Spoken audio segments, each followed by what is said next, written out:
नमस्कार दोस्तों, स्वागत है आप सभी का हमारे YouTube चैनल में। देखिए आज के वीडियो में अपने आरआरबी एनटीपीसी एग्ज़ाम के लिए 30 दिसंबर के सेकंड शिफ्ट का एग्ज़ाम एनालिसिस करने वाले हैं। आज पूछे गए सभी प्रश्नों के उत्तर दूंगा इस वीडियो में। सबसे सटीक और सबसे पहले इस वीडियो में अपने देखने वाले हैं सेकंड शिफ्ट के एग्ज़ाम एनालिसिस। और साथ में दोस्तों एनटीपीसी की सभी लेटेस्ट और नई वीडियो देखने के लिए आप चैनल को सब्सक्राइब जरूर कीजिए, साथ में बेल आइकन को भी प्रेस कर देना। तो चलिए वीडियो स्टार्ट करते हैं। तो देखिए फ्रेंड्स, फर्स्ट क्वेश्चन आपके स्क्रीन पे है। फर्स्ट क्वेश्चन जो आपसे आज पूछा गया साइंस का क्वेश्चन था ये सेकंड शिफ्ट में, हमारे स्टोमच में कौन सा एसिड रिलीज किया जाता है। ये क्वेश्चन आया था एग्जाम में आज। हमारे स्टोमच में जो है ना, जो एसिड रिलीज होता है उसे अपने बोलते हैं हाइड्रोक्लोरिक एसिड। ठीक है, तो यहाँ पे हाइड्रोक्लोरिक एसिड अगर आपने इस क्वेश्चन का आंसर किया है तो ये क्वेश्चन आपका बिल्कुल करेक्ट होगा। नेक्स्ट ये क्वेश्चन आया था कि जो यूपीएससी का जो नया अध्यक्ष है ना, वो किसे बनाया गया। देखिए यूपीएससी की बात करें तो यूपीएससी के नए अध्यक्ष बनाए गए प्रदीप कुमार जोशी। तो यहाँ पे करंट अफेयर का ये क्वेश्चन पूछा था आपसे, तो प्रदीप कुमार जोशी को यूपीएससी का नया अध्यक्ष बनाया गया है। एक क्वेश्चन आया था इस एग्जाम में, पंडित जसराज का जो संबंध है ना वो किस क्षेत्र से है। देखिए ये क्वेश्चन पूछा था कि पंडित जसराज जी का संबंध किस क्षेत्र से है, तो इनका संबंध है शास्त्रीय गायक से। ठीक है, तो शास्त्रीय गायक वाला अगर ऑप्शन आपने किया है तो ये क्वेश्चन आपका बिल्कुल करेक्ट होगा। नेक्स्ट एक क्वेश्चन आया था एग्जाम में कि भारत के राष्ट्रपति पर जो महाभियोग की प्रक्रिया है ना, वो किस अनुच्छेद के तहत ही चलाई जाती है। दोस्तों भारत के राष्ट्रपति पर जो महाभियोग की प्रक्रिया होती है वो अनुच्छेद 61 आर्टिकल 61 के तहत जो है ना वो चलाई जाती है। तो यहाँ पे आर्टिकल 61 आपका राइट आंसर हो जाता है इस क्वेश्चन का। नेक्स्ट क्वेश्चन जो पूछा गया, राज्यसभा ने कितने एंग्लो इंडियन समुदाय के लोगों को राष्ट्रपति द्वारा मनोनीत किया जाता है। देखिए राज्यसभा में यहाँ पे जो है ना कितने एंग्लो इंडियन समुदाय के लोगों को राष्ट्रपति मनोनीत करता है, तो इसका आंसर था टोटल 12 को। तो यहाँ पे 12 इस क्वेश्चन का सही उत्तर हो जाता। नेक्स्ट एक क्वेश्चन आया था कि मोपला का जो विद्रोह था वो कहाँ पर हुआ था। देखिए जो मोपला का विद्रोह था इसका आंसर होगा केरल।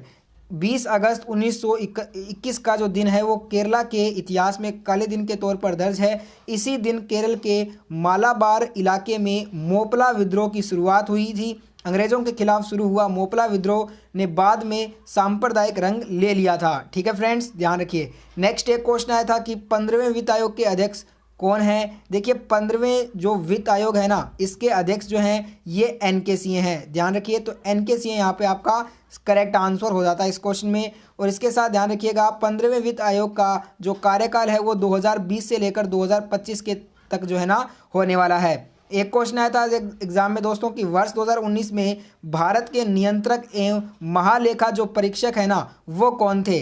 दोस्तों बात करूं यहाँ पे वर्ष 2019 में भारत के नियंत्रक एवं महालेखा परीक्षक की, तो राजीव महर्षि जी ये थे दोस्तों भारत के नियंत्रक एवं महालेखा परीक्षक। और वर्तमान में कौन है दोस्तों, तो जी.सी. मुर्मू जी जो है ना ये वर्तमान में है, ध्यान रखिएगा। नेक्स्ट क्वेश्चन आया था कि सोन नदी किसकी एक सहायक नदी है। लगातार दोस्तों आरआरबी जो है ना नदियों वाले टॉपिक से क्वेश्चन पूछ रहा है। सेकंड शिफ्ट में भी क्वेश्चन आया था कि सोन नदी जो है ना ये किसकी सहायक नदी है, तो गंगा की जो है ये सोन नदी सहायक नदी है। तो ऑप्शन यहाँ पे गंगा वाला करेक्ट हो जाता। एक क्वेश्चन आया था बैंक से, और लगातार बैंक से क्वेश्चन आ रहे हैं। हर शिफ्ट में 1 से 2 क्वेश्चन जो है ना आपके बैंक से रिलेटेड ही पूछे जा रहे हैं। पूछा गया कि oriental bank of commerce and United bank of India का विलय जो है ना वो किस बैंक में किया गया, तो इन दोनों ही बैंकों का विलय हुआ पंजाब नेशनल बैंक में। ऐसा ही एक क्वेश्चन 28 दिसंबर के फर्स्ट शिफ्ट में भी पूछा गया था।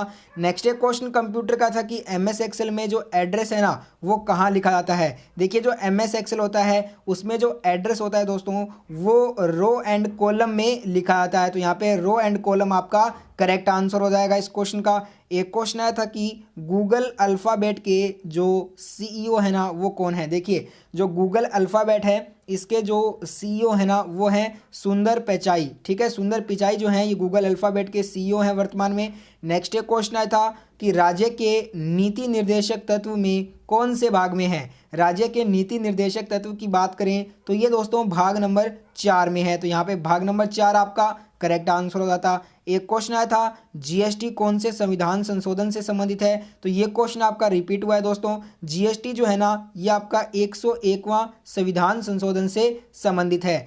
ठीक है, और जीएसटी कौन सा कर है? ये एक अप्रत्यक्ष कर है। ये क्वेश्चन आपका कल पूछा गया था। नेक्स्ट एक क्वेश्चन आया कि दिल्ली से अपनी राजधानी दौलताबाद किसने स्थानांतरित की थी? दोस्तों, दिल्ली से अपनी राजधानी को दौलताबाद जो है स्थानांतरित किया था मोहम्मद बिन तुगलक ने। तो यहाँ पे मोहम्मद बिन तुगलक करेक्ट आंसर हो जाएगा। एक क्वेश्चन आया था कि पॉली उमरीगर पुरस्कार किस क्षेत्र से संबंधित होता है? जो पॉली उमरीगर पुरस्कार है दोस्तों, ये आपका क्रिकेट के क्षेत्र से संबंधित एक पुरस्कार होता है। तो यहाँ पे क्रिकेट आपका करेक्ट आंसर हो जाएगा इस क्वेश्चन में। नेक्स्ट एक क्वेश्चन पूछा था आपसे कि हॉर्निबल जो फेस्टिवल है ना, ये कहाँ पर मनाया जाता है? जो हॉर्निबल फेस्टिवल है दोस्तों, ये आपका नागालैंड में मनाया जाने वाला फेस्टिवल है। जिनका भी एग्जाम आ गया दोस्तों, मैं आपको बता दूं, जितने भी फेस्टिवल और लोक नृत्य है ना सभी स्टेट के, आपको याद होने चाहिए, क्योंकि यहाँ से 1 या 2 क्वेश्चन आपको डेफिनेटली देखने को मिलेगा।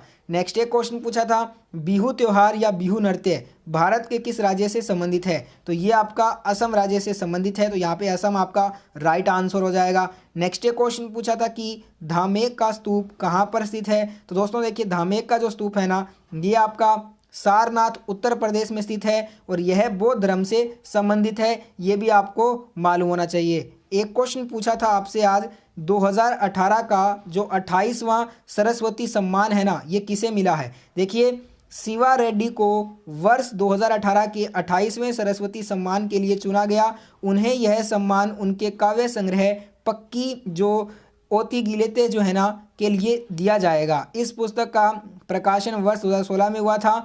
और साथ में दोस्तों, अगर 19 का पूछे ना 2019 में, तो ये वासुदेव मोही को दिया गया उनके संग्रह चेक बुक के लिए। ठीक है।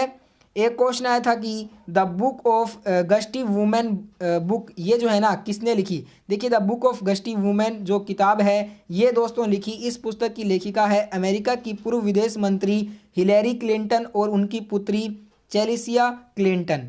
ठीक है फ्रेंड्स। एक क्वेश्चन आया था कि फैट को पचाने के लिए कौन सा एंजाइम उपयोगी होता है? देखिए, फैट को पचाने के लिए दोस्तों लाइपेज जो एंजाइम है, लाइपेज एंजाइम उपयोगी होता है। और इसके साथ अगर बात करें एनटीपीसी में हर शिफ्ट में पूछे जाने वाले साइंस के क्वेश्चन के, तो दोस्तों 5 से 7 क्वेश्चन के बीच में साइंस के क्वेश्चन आ रहे हैं। ठीक है। एक क्वेश्चन आया था 26 जनवरी 2020 गणतंत्र दिवस के अवसर पर जो मुख्य अतिथि थे ना, वो कौन थे? तो दोस्तों ये थे ब्राज़ील के राष्ट्रपति जेयर बोल्सोनारो। ठीक है। जेयर बोल्सोनारो जो है ना, ये थे दोस्तों 26 जनवरी 2020 में गणतंत्र दिवस के अवसर पर मुख्य अतिथि भारत के। एक क्वेश्चन आया था आईपीएल से रिलेटेड कि आईपीएल 2020 मोस्ट वैल्यूएबल प्लेयर कौन है? तो ये था जोफ्रा आर्चर। ठीक है दोस्तों, इंग्लैंड के क्रिकेटर जोफ्रा आर्चर आईपीएल 2020 के मोस्ट वैल्यूएबल प्लेयर थे। और जो सबसे ज़्यादा रन गेटर थे वो केएल राहुल, और सबसे ज़्यादा हाईएस्ट विकेट टेकर थे वो खगीसो रबाड़ा थे। नेक्स्ट एक क्वेश्चन आया था कावेरी नदी इनमें से कौन से राज्य से नहीं जाती है?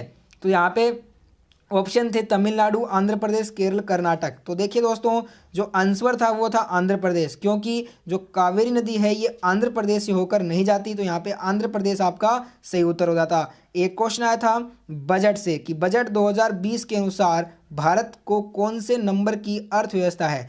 बजट 2020 के अनुसार भारत जो है ना, ये 5वें नंबर की अर्थव्यवस्था है। एक क्वेश्चन पूछा था मौलिक अधिकार उप समिति के अध्यक्ष कौन थे? दोस्तों, मौलिक अधिकार उप समिति के अध्यक्ष की बात करूं तो जेबी कृपलानी जो है ना, ये मौलिक अधिकार उप समिति के अध्यक्ष थे।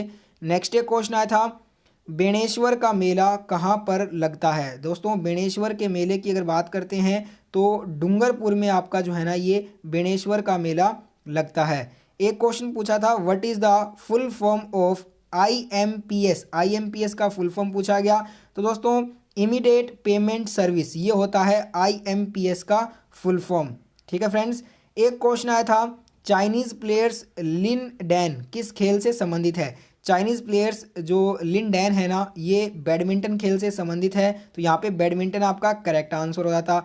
एक क्वेश्चन पूछा था कि बीबी का जो मकबरा है ये कहाँ पर स्थित है? तो बीबी का जो मकबरा है ना, ये औरंगाबाद महाराष्ट्र में जो है ये मकबरा स्थित है। ठीक है दोस्तों। एक क्वेश्चन आया था मौलिक अधिकार किस अनुच्छेद में आते हैं? जो मौलिक अधिकार होते हैं ये दोस्तों आर्टिकल 12 से 35 भाग 3 में आते हैं। अनुच्छेद 12 से 35 भाग 3 यहाँ पे आपका करेक्ट आंसर हो जाता। एक क्वेश्चन पूछा था ऑस्ट्रेलियन ओपन से कि ऑस्ट्रेलियन ओपन 2020 महिला उपविजेता कौन है? तो दोस्तों यहाँ पे देखिए, जो नोवाक जोकोविच और सोफिया केनिन ने एकल खिताब जीते। पहली बार ग्रैंड स्लैम फाइनल खेल रही अमेरिका की सोफिया केनिन ने 2 बार की ग्रैंड स्लैम चैंपियन जो यहाँ पे गार्बाइन मुगुरुजा को जो है ना हराकर ऑस्ट्रेलियाई ओपन महिला एकल खिताब जीत लिया है। तो ठीक है, यहाँ पे ध्यान रखिएगा आप ऑस्ट्रेलियन ओपन के बारे में। नेक्स्ट एक क्वेश्चन यहाँ पे देखिए, लगभग जो क्वेश्चन है ना हमने कर लिए हैं, कुछ और क्वेश्चन बाकी हैं। अगर आपका भी सेकंड शिफ्ट में पेपर था तो आप कमेंट कर सकते हैं और क्वेश्चन अगर आपको याद है तो। और वीडियो कैसा लगा कमेंट करके जरूर बताना, और वीडियो अच्छा लगा तो वीडियो को लाइक और शेयर कर दीजिएगा। और साथ में दोस्तों, लाइक और शेयर करने के साथ साथ अपने सभी फ्रेंड्स से वीडियो को पहुंचाने के लिए शेयर तो करना ही है। और सभी शिफ्ट का एनालिसिस सबसे सटीक और सबसे पहले देखने के लिए आप चैनल को सब्सक्राइब करके नोटिफिकेशन जो बेल होता है उसको ऑन जरूर कर लेना। धन्यवाद, मैं मिलता हूँ एक और एनालिसिस के साथ।